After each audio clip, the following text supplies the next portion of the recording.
Hello students, it's Anuradha ma'am here. Welcome to my YouTube channel make concept easy. आज के video lecture में class 12 accountancy को continue करते हुए मैं आपको टीएस गरेवाल बुक के आगे के क्वेश्चंस कंटिन्यू करूंगी। चैप्टर है अकाउंटिंग फॉर शेयर कैपिटल और टॉपिक है for feature and re issue of shares. अब मैं ले रही हूँ question number 69। Question number 69 is RP limited forfeited 1500 shares of Rahim of rupees 10 each, issued at a premium of rupees 3 per share for non-payment of allotment and first call money। देखो, RP limited ने 1500 shares को forfeit किया है। ये 1500 shares थे रहीम के पास। एक share की वैल्यू है 10 रुपए, लेकिन कंपनी ने 3 रुपए प्रीमियम पर शेयर्स इश्यू किए थे, यानी एक शेयर कंपनी ने दिया था 13 रुपए में। रहीम ने ना ही तो अलॉटमेंट मनी पे की और ना ही फर्स्ट कॉल मनी। इस वजह से रहीम के शेयर को कंपनी ने कर दिया forfeit. Rahim had applied for 3000 shares. देखो, यहाँ पर रहीम के अलॉटेड शेयर डिफरेंट है और अप्लाइड शेयर्स डिफरेंट है। रहीम ने 3000 शेयर के लिए अप्लाई किया था, लेकिन कंपनी ने उसे दिए थे 1500 shares. On these shares amount was payable as follows. किस तरह से कंपनी ने पैसे मंगवाए थे? On application rupees 3 per share, on allotment including premium rupees 5 per share, on first call rupees 3 per share and on final call balance. Final call has not been called up. Company ने जो final call थी वो नहीं मंगवाई। 1000 of the forfeited shares were reissued for rupees 8500 as fully paid up. जो company ने 1500 share forfeit किए थे, उसमें से 1000 शेयर को कंपनी ने री इश्यू कर दिया 8500 रुपए में as fully paid up. Record the necessary journal entries for the about transactions in the books of RP limited. देखो, क्वेश्चन सोल्व करने से पहले आप पेमेंट का स्ट्रक्चर सबसे पहले समझेंगे, क्योंकि अगर पेमेंट के स्ट्रक्चर में कोई मिस्टेक हो जाती है तो पूरा क्वेश्चन आपका गलत हो जाएगा। इसलिए सबसे पहले आप पेमेंट का स्ट्रक्चर बना लो। कैसे बनाएंगे? देखो, 10 रुपए फेस वैल्यू है शेयर के, लेकिन कंपनी प्रीमियम पर इश्यू कर रही है 3 रुपए प्रीमियम, तो 13 रुपए में कंपनी एक शेयर कर रही है इश्यू। 3 रुपए कंपनी मंगवा रही है एप्लीकेशन के समय। 5 रुपए कंपनी अलॉटमेंट पर मंगवा रही है। देखो, 5 रुपए में जो 2 रुपए है ये तो शेयर की फेस वैल्यू के हैं, और जो 3 रुपए है ये है सिक्योरिटी प्रीमियम के। तो अलॉटमेंट पर कंपनी टोटल 5 रुपए मंगवा रही है। फर्स्ट कॉल पर मंगवा रही है कंपनी 3 रुपए। 3 रुपए भी रहीम ने पे नहीं किए और अलॉटमेंट का पैसा भी रहीम ने पे नहीं किया। रहीम ने कौन से अमाउंट पे की है? सिर्फ एप्लीकेशन मनी पे की है।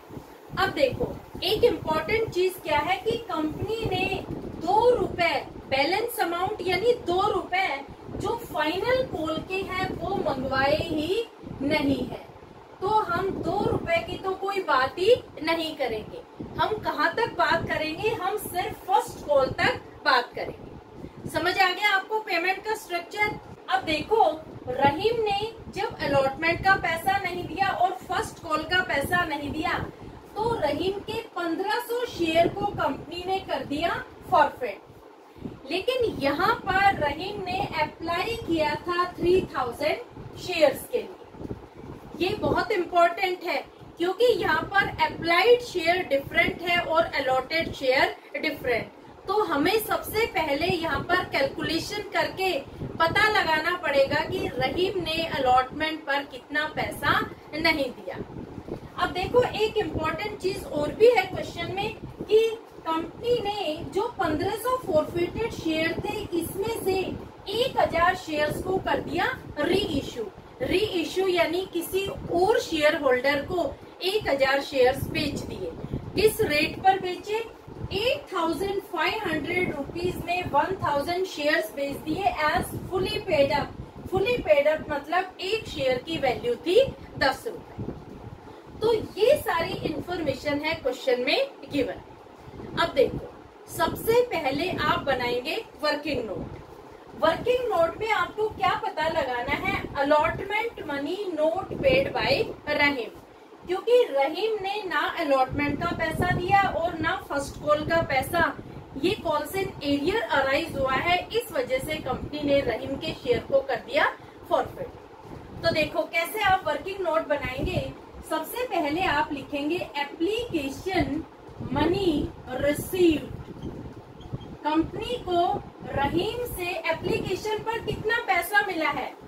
देखो 3000 शेयर के लिए रहीम ने अप्लाई किया था और एप्लीकेशन पर कंपनी ने मंगवाए हैं 3 रुपए, यानी कंपनी को 9000 रुपए मिले हैं रहीम से एप्लीकेशन पर। मिलने कितने चाहिए थे, क्योंकि रहीम को कंपनी ने 1500 शेयर्स अलॉट किए हैं, तो एक्चुअल एप्लीकेशन पर कितना पैसा मिलना चाहिए था। तो आप लिखेंगे actual application money to be received. 1500 को आप मल्टीप्लाई करेंगे 3 से, इज इक्वल टू 4500। कंपनी को रहीम से 4500 रुपए मिलने चाहिए थे, लेकिन मिले हैं 9000 रुपए, यानी एक्सेस पैसा मिल गया। कितना एक्सेस पैसा मिल गया, आप 9000 में से 4500 माइनस करेंगे तो एक्सेस एप्लीकेशन मनी आ जाएगी ₹4500। 4500 रुपए कंपनी को एप्लीकेशन के समय रहीम से एक्सेस मिल गए। अब देखो अलॉटमेंट मनी कितनी ड्यू है। Allotment money due is equal to 1500 into 5 is equal to 7500। मतलब 7500 रुपए रहीम को अलॉटमेंट के समय पे करने थे, लेकिन रहीम ने एप्लीकेशन के समय एक्सेस पैसा दे दिया था जो है 4500। तो कंपनी क्या करेगी कि 4500 को एडजस्ट कर देगी, यानी 4500 को 7500 में से डिडक्ट कर देगी। तो देखो हम लिखेंगे less excess application money.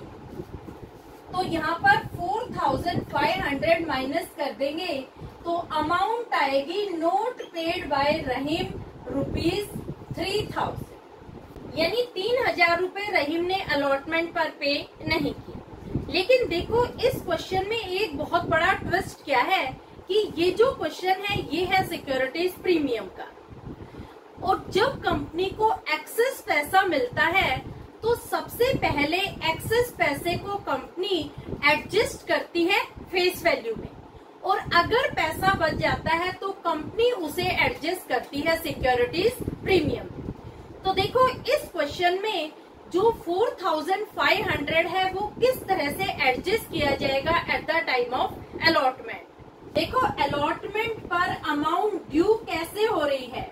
Amount due on allotment 7500 रुपए कंपनी मंगवा रही है अलॉटमेंट के समय, लेकिन इस 7500 में कितने रुपए तो शेयर कैपिटल के हैं और कितने सिक्योरिटीज प्रीमियम के, ये दोनों हम सेपरेट कर लेते हैं। देखो कंपनी ने अलॉट किए थे 1500 शेयर रहीम को। 1500 को पहले आप 2 से मल्टीप्लाई करेंगे, 2 से मल्टीप्लाई करेंगे तो अमाउंट आएगी ₹3000। तो यहाँ पर 3000 लिखेंगे आप, जो है शेयर कैपिटल का पैसा। 3 रुपए है सिक्योरिटीज प्रीमियम के, तो 1500 को आप 3 से मल्टीप्लाई करेंगे तो अमाउंट आएगी ₹4500। तो यहाँ पर आप लिखेंगे 4500। इस तरीके से अलॉटमेंट मनी ड्यू हुई है रहीम के लिए। रहीम को 7500 देने हैं अलॉटमेंट के समय, 3000 रुपए है शेयर कैपिटल के और 4500 है सिक्योरिटीज प्रीमियम। अब देखो रहीम ने एक्सेस पैसा पे कर रखा है। कितना एक्सेस है 4500। तो 4500 में से पहले हम जो शेयर कैपिटल का पैसा है, जो फेस वैल्यू का पैसा है, उसे हम एडजस्ट करेंगे। तो 4500 में से हम 3000 रुपए डिडक्ट कर देंगे जो है शेयर कैपिटल के, यानी रहीम ने पूरे के पूरे शेयर कैपिटल के पैसे तो पे कर दिए थे। 4500 में से 3000 माइनस करेंगे तो कितना पैसा बचा, 1500 रुपए बचे। 1500 हम माइनस कर देंगे सिक्योरिटीज प्रीमियम में से, तो 3000 रुपए आएंगे जो रहीम ने पे नहीं किए। यानी रहीम ने जो पैसा पे नहीं किया वो पैसा है सिक्योरिटीज प्रीमियम का, ना कि शेयर कैपिटल का। यानी शेयर कैपिटल के तो पूरे के पूरे 2 रुपए रहीम ने पे कर दिए थे। जो 1500 रुपए है वो सिक्योरिटीज प्रीमियम के रहीम ने पे कर दिए, तो टोटल पे किया है रहीम ने एक्सेस पैसा 4500। तो क्लियर हो गया आपको, जो ये 3000 रुपए है ये सिक्योरिटीज प्रीमियम के हैं, ना कि शेयर कैपिटल के। क्लियर? तो जब हम एंट्री पास करेंगे तो ये बहुत इंपॉर्टेंट चीज है आपको ध्यान रखनी कि रहीम ने सिक्योरिटीज प्रीमियम के 3000 रुपए पे नहीं किए थे। शेयर की फेस वैल्यू के पूरे 3000 रुपए उसने पे कर दिए। क्लियर? अब हम पास करते हैं फर्स्ट जर्नल एंट्री। इस वर्किंग नोट का एक स्क्रीनशॉट ले लो, क्योंकि इसी के बेस पर आगे हम फॉरफीचर की एंट्री पास करें। फर्स्ट एंट्री होगी share capital account debit securities premium account debit to forfeited share account to share allotment account to share first call account. देखो, शेयर कैपिटल को आप कितनी अमाउंट से डेबिट करेंगे? जहां तक फॉरफीचर होता है वहां तक हम शेयर की फेस वैल्यू लेते हैं। देखो, इस क्वेश्चन में फॉरफीचर हुआ है शेयर की फर्स्ट कॉल तक, क्योंकि कंपनी ने फाइनल कॉल 2 रुपए की मंगवाई ही नहीं। तो हम यहाँ बात करेंगे फर्स्ट कॉल तक।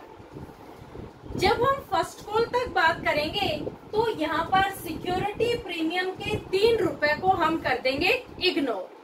यानी 3 रुपए लेंगे हम एप्लीकेशन के, 2 रुपए लेंगे हम अलॉटमेंट के, और 3 रुपए लेंगे हम फर्स्ट कॉल के। 3 2 5 और 3 8। रहीम के कितने शेयर कंपनी ने फॉरफिट किए हैं? रहीम के 1500 शेयर कंपनी ने किए हैं फॉरफिट। इसे हम 8 से कर देंगे मल्टीप्लाई, 15 8 120। यानी शेयर कैपिटल को डेबिट करेंगे ₹12,000। तो शेयर कैपिटल अकाउंट डेबिट के सामने आप लिखेंगे ₹12,000। अब देखो, यहाँ पर मैंने सिक्योरिटीज प्रीमियम को डेबिट किया है। सिक्योरिटीज प्रीमियम को मैंने डेबिट इसलिए किया है कि कंपनी को सिक्योरिटीज प्रीमियम के 3000 रुपए नहीं मिले रहीम से। आपको एक चीज क्लियर कर दूं कि अगर कंपनी को सिक्योरिटीज प्रीमियम का पैसा मिल जाता है तो उसे हम कर देते हैं इग्नोर, और अगर कंपनी को सिक्योरिटीज प्रीमियम का पैसा नहीं मिलता है तो फॉरफीचर के समय सिक्योरिटीज प्रीमियम को हम करते हैं डेबिट। इस वजह से मैंने सिक्योरिटीज प्रीमियम को डेबिट किया है, क्योंकि अभी अभी वर्किंग नोट में मैंने आपको बताया था कि रहीम ने 3000 रुपए सिक्योरिटीज प्रीमियम के पे नहीं किए। तो सिक्योरिटीज प्रीमियम डेबिट में हम दिखाएंगे ₹3000। तो यहाँ आप लिखेंगे ₹3000। अब देखो, फॉरफिटेड शेयर में कितनी अमाउंट आएगी? जितनी अमाउंट रहीम ने पे कर दी वो आएगी फॉरफिटेड शेयर अकाउंट में। देखो, रहीम ने 3 रुपए एप्लीकेशन के पे किए हैं और 2 रुपए अलॉटमेंट के पे किए हैं। यहाँ पर हम सिक्योरिटीज प्रीमियम की जो अमाउंट रिसीव हुई है उसे कर देंगे इग्नोर। तो हम सिर्फ 5 रुपए की बात करेंगे जो रहीम ने पे किया है। रहीम की 1500 शेयर हुए हैं फॉरफिट, इसे आप मल्टीप्लाई करेंगे 5 से, 15 5 75, तो 7500 रुपए आप दिखाएंगे फॉरफिटेड शेयर अकाउंट में। तो यहाँ आप लिखेंगे ₹7,500। ठीक है, जो पैसा शेयर होल्डर पे कर देता है वो हमेशा फॉरफिटेड शेयर अकाउंट में क्रेडिट किया जाता है, क्योंकि वो कंपनी का प्योर प्रॉफिट बन जाता है। कंपनी कभी भी उस रिसीव्ड अमाउंट को शेयर होल्डर को रिटर्न नहीं करती। तो आपको समझ आया मैंने यहाँ पर 7,500 क्यों लिखा है, 9,000 क्यों नहीं लिखा? क्योंकि रहीम ने 1,500 रुपए सिक्योरिटीज प्रीमियम के भी तो पे किए थे। देखो, जब कोई भी शेयर होल्डर सिक्योरिटीज प्रीमियम के पैसे पे कर देता है तो कभी भी सिक्योरिटीज प्रीमियम की अमाउंट को फॉरफिट नहीं किया जाता। कंपनी उस अमाउंट को सेपरेट अकाउंट में ट्रांसफर कर देती है, वो है सिक्योरिटीज प्रीमियम अकाउंट। उस पैसे को हम हमेशा इग्नोर कर देते हैं, उस पैसे को कभी भी कंपनी फॉरफिटेड शेयर में नहीं दिखाएगी। इस वजह से रहीम ने जो 1,500 रुपए सिक्योरिटीज प्रीमियम के पे किए थे वो मैंने यहाँ पर फॉरफिटेड शेयर में नहीं दिखाए हैं। मैंने जो फॉरफिटेड शेयर में अमाउंट दिखाई है वो 3 रुपए एप्लीकेशन और 2 रुपए अलॉटमेंट के हिसाब से दिखाई है। टोटल 5 रुपए दिखाए हैं और फॉरफिटेड शेयर है 1,500। तो 1,500 को आप 5 से मल्टीप्लाई करेंगे तो अमाउंट आएगी ₹7,500। क्लियर? अब देखो शेयर अलॉटमेंट पे कितनी अमाउंट आएगी, जितनी अमाउंट रहीम ने पे नहीं की। तो यहाँ पर रहीम ने सिक्योरिटीज प्रीमियम का पैसा पे नहीं किया जो है ₹3,000। तो आप शेयर अलॉटमेंट में क्रेडिट करेंगे ₹3,000। शेयर फर्स्ट कॉल में कितनी अमाउंट आएगी? देखो, फर्स्ट कॉल के समय कंपनी ने 3 रुपए मंगवाए थे, 1,500 शेयर फॉरफिट किए हैं, इसे आप मल्टीप्लाई करेंगे 3 से तो 4,500 रुपीज आएंगे share first call account. Narration होगी 1,500 शेयर्स फॉरफिटेड। अब देखो सेकेंड एंट्री में कंपनी फॉरफिटेड शेयर्स में से 1,000 शेयर्स को कर रही है री इशू, यानी 1,000 शेयर किसी और शेयर होल्डर को बेच रही है। कितने रुपए में? 8,500 रुपए में बेच रही है as fully paid up. Fully paid up का मतलब क्या हुआ कि 10 रुपए का शेयर है लेकिन कंपनी ले रही है 1,000 शेयर के 8,500 रुपए। तो किस तरह से एंट्री पास करेंगे? देखो, एंट्री होगी bank account debit to share capital account. देखो, बैंक अकाउंट डेबिट कितनी अमाउंट आएगी बैंक में? जो पैसा कंपनी को री इश्यू पर मिल रहा है, कितना पैसा मिल रहा है? 8,500 रुपए। तो आप बैंक को डेबिट करेंगे ₹8,500 से। कितना पैसा कंपनी को मिलना चाहिए था?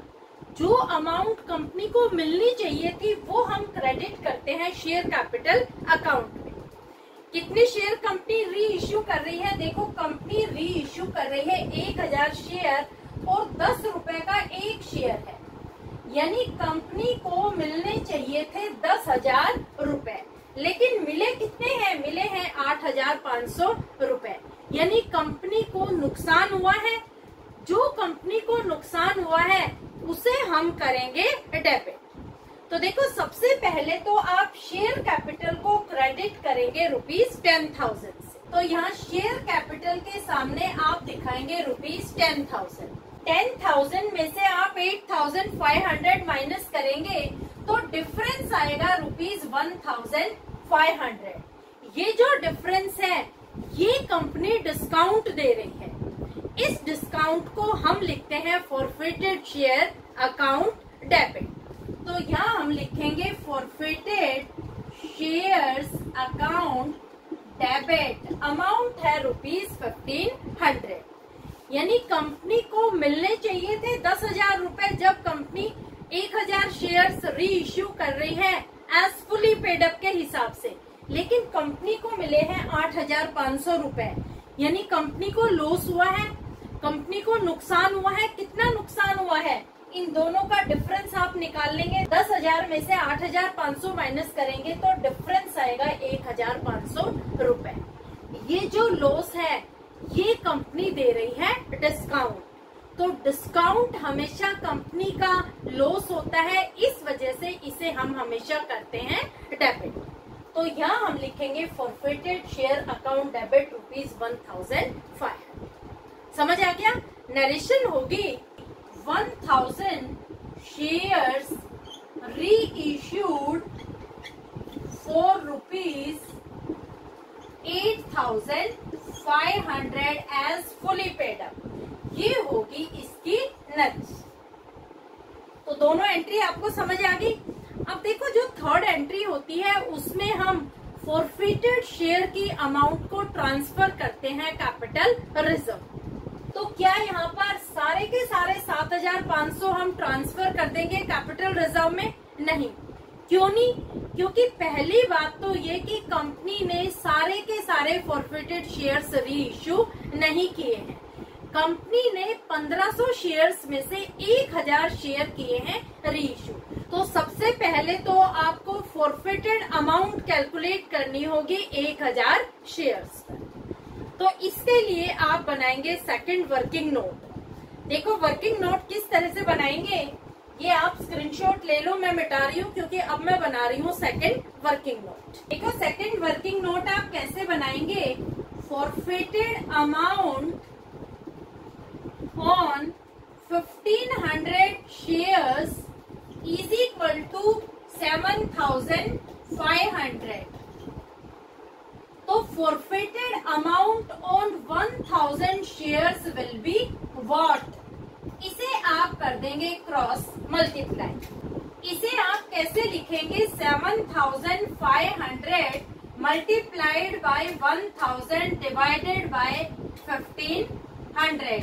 15 5 75। 1000 को 5 से मल्टीप्लाई करेंगे तो अमाउंट आएगी ₹5,000। तो क्या कंपनी पूरे के पूरे 5,000 रुपए ट्रांसफर कर देगी कैपिटल रिजर्व अकाउंट में? नहीं।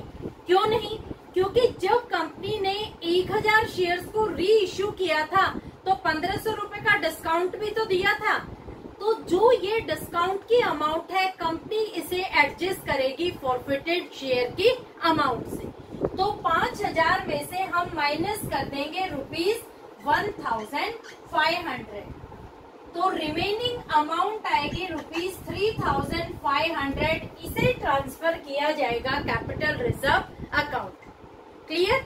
देखो एक चीज आपको क्लियर कर दूं कि जब कंपनी शेयर्स री इश्यू करती है और अगर कंपनी डिस्काउंट पर शेयर्स री इश्यू कर रही है तो जो डिस्काउंट की अमाउंट होती है कभी भी कंपनी अपनी जेब से नहीं भरती है। उस लॉस को कंपनी हमेशा एडजस्ट करती है फॉरफिटेड शेयर की अमाउंट में से। इस वजह से जो 1500 रुपए का कंपनी को लॉस हुआ है शेयर्स को री इश्यू करते समय, उसे कंपनी फॉरफिटेड शेयर में से ही एडजस्ट करेगी। तो 5,000 में से हम माइनस कर देंगे 1,500 और रिमेनिंग अमाउंट बचेगी, बैलेंस बचेगा 3,500। इसे हम ट्रांसफर करेंगे कैपिटल रिजर्व अकाउंट। तो एंट्री होगी forfeited share account debit to capital reserve account. Amount कितनी आएगी? अमाउंट आएगी ₹3,500। नरेशन क्या होगी? नरेशन होगी gain on reissue of forfeited shares transfer to capital reserve. इस तरीके से आपको 3 एंट्री पास करनी है। ये है सॉल्यूशन क्वेश्चन नंबर 69 का। होपफुली आपको समझ में आ गया होगा। फिर भी कोई क्वेरी हो तो feel free to comment in comment box. Thank you so much.